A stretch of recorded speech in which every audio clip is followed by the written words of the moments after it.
أرسلنا إليهم اثنين فكذبوهما فعززنا بثالث فقالوا إنا إليكم مرسلون قالوا ما أنتم إلا بشر مثلنا وما أنزل الرحمن من شيء إن أنتم إلا تكذبون قالوا ربنا يعلم إنا إليكم لمرسلون وما علينا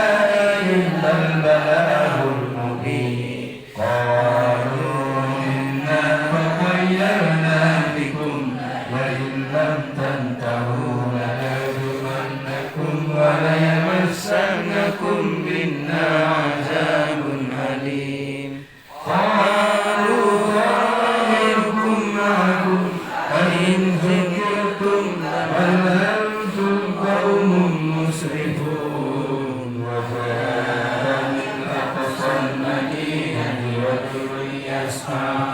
قال يا قوم اتبعوا المرسلين اتبعوا من لا يسألكم أجرا وهم مهتدون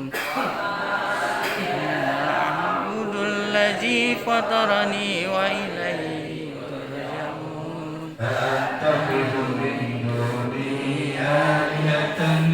يردني الرحمن بضر لا تغن عني شفاعتهم شيئا ولا ينقذون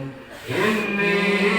إذا لفي ضلال مبين إني آمنت بربكم فاسمعون ادخل الجنة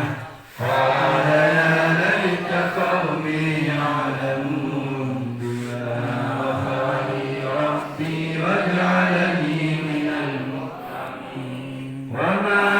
أنزلنا على قومه من بعده من جند من السماء وما كنا منزلين إن كانت إلا صيحة واحدة فإذا هم خالدون يا حسرة على العباد ما يأتيهم من رسول إلا كانوا به يستهزئون ألم يروا كم أهلكنا قبلهم من القرون أنهم إليهم لا يرجعون وإن كل لما جميع لدينا محضرون